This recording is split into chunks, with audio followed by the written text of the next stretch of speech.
Hello students, আজি লৈছো SS second year half yearly exam 2025 to 2026 অসমীয়াৰ common question answer part 2 video লৈ ইয়াৰ আগত আমি part 1 video বনাইছিলো যদি তোমালোকে part 1 video টো চোৱা নাই descriptionত link থাকিব তোমালোকে part 1 video টো চাই লবা যদি প্ৰথমবাৰ চেনেলটো লৈ ভিজিট কৰিছা তেতিয়াহলে চেনেলটো সাবস্ক্ৰাইব কৰি লোৱা লগতে বেল আইকনটো প্ৰেছ কৰি অল কৰি লোৱা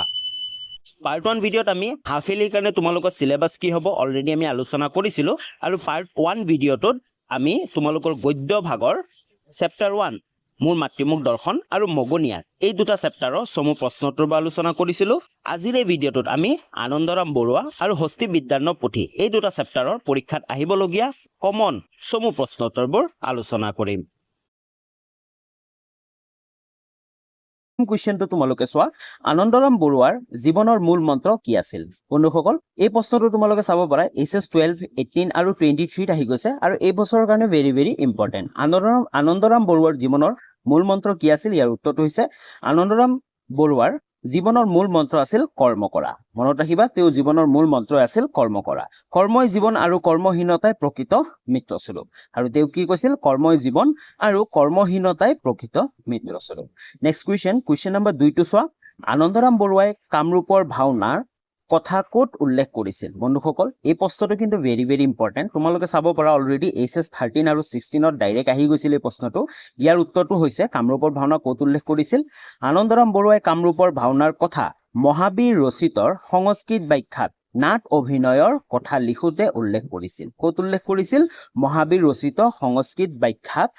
নাট অভিনয়ৰ কথা লিখোতে তেওঁ কামৰূপৰ ভাওনাৰ কথা উল্লেখ কৰিছিল Next question number 3 to চোৱা মানুহৰ সাৰ বস্তু কি এই প্ৰশ্নটো একেবাৰে ভেৰি ইজি প্ৰশ্ন হয় আৰু এই চেপ্টাৰটোৰ কিন্তু কমন প্ৰশ্ন হয় এই বছৰৰ কাৰণে কাৰণ এক নম্বৰীয়াত এই প্ৰশ্নটো কিন্তু অহা দেখা যায় আৰু এই বছৰ আহিব পাৰে অলৰেডি SS 14ত ডাইৰেক্ট আহি গৈছিল তো ইয়াৰ উত্তৰটো হৈছে মানুহৰ সাৰ বস্তু কি উত্তৰটো হৈছে মানুহৰ সাৰ বস্তু হৈছে জ্ঞান মনত ৰাখিবা মানুহৰ সাৰ বস্তু কি জ্ঞান Next question number 4 to চোৱা আনন্দৰাম বৰুৱাই লৰা কালতে কণ্ঠস্থ কৰা গ্ৰন্থখনৰ নাম কি এই প্ৰশ্নটো কিন্তু ভেৰি ইম্পৰ্টেন্ট কাৰণ SS 15 আৰু 20 আহি গৈছে আৰু এই বছৰৰ কাৰণে কিন্তু ভেৰি ইম্পৰ্টেন্ট হয় আনন্দৰাম বৰুৱাই লৰা কালতে কণ্ঠস্থ কৰা গ্ৰন্থখনৰ নাম কি আছিল ইয়াৰ উত্তৰটো চোৱা ইয়াৰ উত্তৰটো হৈছে অমৰকোষ মনত ৰাখিবা আনন্দৰাম বৰুৱাই লৰা কালতে কণ্ঠস্থ কৰা গ্ৰন্থখনৰ নাম আছিল অমৰকোষ পাহৰি নাযাবা তোমালোকে অমৰকোষ অলৰেডি তোমালোকে আগৰ ক্লাছবোৰতো ক্লাছ 8 9 তো বহুবাৰ পাই আহিছে অমৰকোষৰ কথা আৰু আনন্দৰাম বৰুৱাৰ কথা নেক্সট question number 5 to চোৱা উপেন্দ্ৰ চন্দ্ৰ লেখাৰুৱে সম্পাদনা কৰা বৃহৎ কলেবৰৰ গ্ৰন্থখনিৰ নাম কি এই প্ৰশ্নটো ভেৰি ইম্পৰ্টেন্ট আৰু উপেন্দ্ৰ চন্দ্ৰ লেখাৰু কোন হয় এই আনন্দৰাম বৰুৱা চেপ্টাৰটোৰ লেখক হয় তেওঁ ওকে আৰু এই প্ৰশ্নটো SS 17ত আহি গৈছে ইয়াৰ উত্তৰটো চোৱা ইয়াৰ উত্তৰটো হৈছে কথাগুৰু চৰিত নাম কি কথাগুৰু চৰিত Question number 6 to চোৱা ভাৰতীয় প্ৰশাসনিক সেৱাত নিযুক্ত প্ৰথম গৰাকী অসমীয়া কোন এই প্ৰশ্নটো চোৱা SS 19ত আহি গৈছে আৰু বন্ধুসকল এই প্ৰশ্নটো কিন্তু ভেৰি ইম্পৰ্টেন্ট এই বছৰ এক্সামতো আহিব পাৰে যদিও নাহে কিন্তু তোমালোকৰ পিছত গৈ তোমালোকে যেতিয়া চাকৰিৰ কাৰণে বিভিন্ন ধৰণৰ কম্পিটিটিভ এক্সামবোৰ দিবা তেতিয়া কিন্তু তোমালোকে জানিব লাগিব যে ভাৰতীয় প্ৰশাসনিক সেৱাত নিযুক্ত প্ৰথম গৰাকী অসমীয়া কোন এই প্ৰশ্নটো কিন্তু ভেৰি ইম্পৰ্টেন্ট হয় আৰু ইয়াৰ উত্তৰটো কিন্তু মই তোমালোকক কৈ নিদো তোমালোকে অলৰেডি জানা কাৰণ তোমালোকে আগত LP স্কুলৰ পৰাই কিন্তু পাই আহিছা এই ব্যক্তিজনৰ নাম আৰু তেওঁ ভাৰতীয় প্ৰশাসনিক সেৱাত নিযুক্ত প্ৰথম গৰাকী অসমীয়া ইয়াৰ উত্তৰটো তোমালোকে সকলোৱে কমেন্ট কৰি জনোৱা তোমালোকে কমেন্ট কৰা যাৰ কাৰেক্ট কমেন্ট হ'ব তাক মই সকলোকে মই এটা লাইক কৰি দিম next question লাগবাহু question number 7 to চোৱা আনন্দৰাম বৰুৱাই কলিকতাৰ কোন কলেজৰ পৰা আইনত স্নাতক ডিগ্ৰী লাভ কৰিছিল বন্ধুসকল এই প্ৰশ্নটো কিন্তু ভেৰি ইম্পৰ্টেন্ট SS 24ত আহি গৈছে আৰু ইয়াৰ আগৰ বছৰটো SS 12 SS 13 14 তাত তেতিয়াও আহিছিল কিন্তু মই ইমান সনবোৰ দিয়া নাই মানে লাষ্ট ৰিসেন্ট SS 24ত আহি গৈছে এই প্ৰশ্নটো কিন্তু তোমালোকে এটো নাভাবিবা যে প্ৰতিটো প্ৰশ্ন অনলি SS 24ত আহিছিল নেকি নাই বহুবাৰ ৰিপিট হৈছিল কিন্তু ইমান আগৰ বছৰবোৰ মই মেনশন কৰি দিয়া নাই জাস্ট SS 24 কাৰণ উচৰত হয় না 24 তো তাৰ কাৰণে মই জাস্ট 24 টো মেনশন কৰি দিছো তো আনন্দৰাম বৰুৱাই কলিকতাৰ কোন কলেজৰ পৰা আইনৰ স্নাতক ডিগ্ৰী লাভ কৰিছিল ইয়াৰ উত্তৰটো হৈছে কলিকতাৰ প্ৰেসিডেন্সি কলেজৰ পৰা মনত ৰাখিবা কলিকতাৰ প্ৰেসিডেন্সি কলেজৰ পৰা তেওঁ আইনত স্নাতক ডিগ্ৰী লাভ কৰিছে আৰু ডেসক্ৰিপচনত আমাৰ WhatsApp চেনেল এটা লিংক আছে তোমালোকে সকলো WhatsApp চেনেলটো জয়েন হৈ লবা WhatsApp চেনেলটো তোমালোকে নতুন ভিডিঅ'বোৰৰ আপডেটসমূহ পাই থাকিবা আৰু ডেসক্ৰিপচনত আমাৰ Instagram আইডিৰ এটা লিংক আছে যদিহে তোমালোকৰ কিবা খুৰিব থাকে কিবা প্ৰশ্ন থাকে আমাক Instagramত তোমালোকে খুৰিব পাৰা Question number 1 to চোৱা হস্তি বিদ্যাৰ্ণৱ পুথি পাঠটি ক'ৰ পৰা সংগ্ৰহ কৰা হৈছে এই প্ৰশ্নটো অতিকৈ ইম্পৰ্টেণ্ট এই প্ৰশ্নটো বহুবাৰ অহা দেখা গৈছে এছএছ ফাইনেলতো আৰু বিভিন্ন ডিস্ট্ৰিক্টত হৈ যোৱা বছৰ প্ৰি ফাইনেল এক্সামতো ইয়াৰ উত্তৰটো হৈছে সূৰ্য কুমাৰ ভূঞাৰ বিবিধ প্ৰবন্ধ পুথিৰ পৰা সংগ্ৰহ কৰা হৈছে মনত ৰাখিবা এই হস্তি বিদ্যাৰ্ণৱ পাঠটি ক'ৰ পৰা সংগ্ৰহ কৰা হৈছে সূৰ্য কুমাৰ ভূঞাৰ বিবিধ প্ৰবন্ধ পুথিৰ পৰা সংগ্ৰহ কৰা হৈছে কোৱেশ্চন নম্বৰ নেক্সট 2 টো চোৱা হস্তি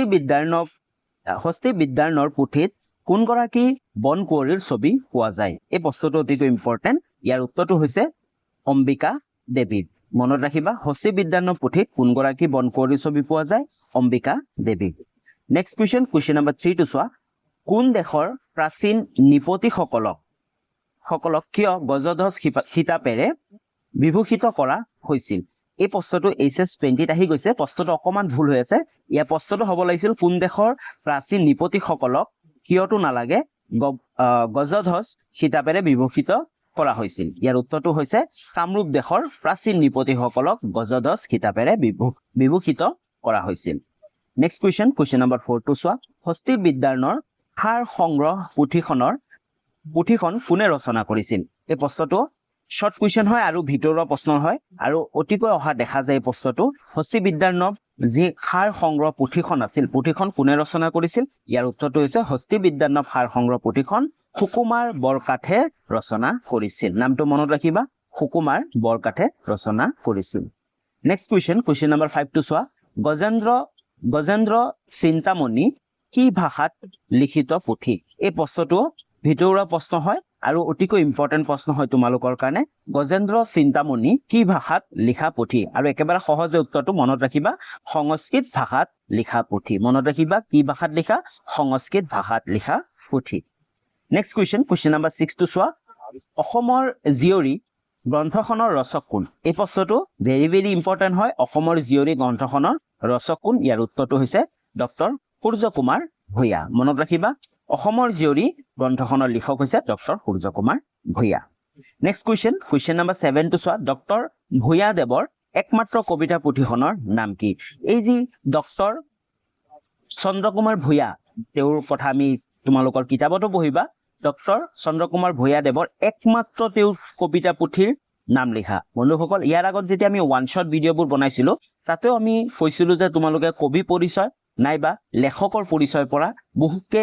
অতি ভালকে তোমালোকে পঢ়িব লাগিব কাৰণ তাৰ পৰা বহু প্ৰশ্ন অহা দেখা যায় আৰু এনেকুৱা কিছুমান প্ৰশ্ন আহিব যিবোৰ তোমালোকে অকমান হাৰ্ড লাগি যাব তাৰ কাৰণে তোমালোকে কবি পৰিচয় নাইবা লেখক পৰিচয়টো বেছি ভালকে পঢ়িবা যেনেকৈ এনেকুৱা ধৰণৰ প্ৰশ্নবোৰ আহে ডক্টৰ ভূঞা দেৱৰ একমাত্ৰ কবিতা পুথিখনৰ নাম লিখা তো ইয়াৰ উত্তৰটো হৈছে নিৰ্মালী মনত ৰাখিবা নিৰ্মালী হৈছে ডক্টৰ সূৰ্য কুমাৰ ভূঞা দেৱৰ একমাত্ৰ কবিতা পুথি ওকে নেক্সট কোৱেশ্চন নম্বৰ 8 টো চোৱা চন্দ্ৰকুমাৰ ভূঞাৰ গৱেষণা গ্ৰন্থখনৰ নাম লিখা এই প্ৰশ্নটো অতিকৈ ইম্পৰ্টেন্ট ভেৰি ইম্পৰ্টেন্ট এইচএছ এক্সামতো আগৰ বছৰ বহুবাৰ ৰিপিট হৈছে এই প্ৰশ্নটো আৰু এই প্ৰশ্নটো ৰিপিট হৈ থাকে আৰু অতিকৈ ইম্পৰ্টেন্ট মনত ৰাখিবা তোমালোকে জেনাৰেল নলেজৰ কাৰণে তোমালোকৰ কাৰণে ইম্পৰ্টেন্ট সূৰ্য কুমাৰ ভূঞা গৱেষণা গ্ৰন্থখনৰ নাম হৈছে এংলো এছামিজ ৰিলেশনছ 1771 to 1826 নামটো ইংলিছত আছে মনত ৰাখিবা নামটো কি গৱেষণা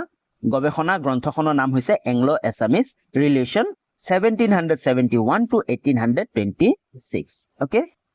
আজিলৈ ইমানখিনি আছিল এই ভিডিঅ'টোত এই যি পাৰ্ট 1 ভিডিঅ' আছে এই পাৰ্ট 1ত আমি এই 4টা চেপ্টাৰৰ কমন চমু প্ৰশ্নোত্তৰবোৰ আলোচনা কৰিলো ইয়াৰ পিছত আমাৰ পাৰ্ট 2 ভিডিঅ' আহিব পাৰ্ট 2 ভিডিঅ'ত আমি যি 3টা চেপ্টাৰ ৰৈ গৈছে সেই 3টা চেপ্টাৰৰ কমন শৰ্ট কুৱেশ্চন এনসাৰবোৰ আলোচনা কৰিম মানে চমু প্ৰশ্নোত্তৰবোৰ আলোচনা কৰিম তাৰ পিছত আমি দীঘলীয়া 2 নম্বৰীয়া আৰু দীঘলীয়া প্ৰশ্নোত্তৰবোৰ আলোচনা কৰিবলৈ চেষ্টা কৰিম যদি ভিডিঅ'টো ভাল পালা তেতিয়াহলে লাইক কৰি দিবা কমেন্ট কৰি দিবা এটা কমেন্ট কৰি জনাবা আৰু চেনেলটো সাবস্ক্ৰাইব কৰিব নাপাহৰিবা পুনৰ লগ পাম নতুন এটা ভিডিঅ' লৈ তেতিয়ালৈ বাই বাই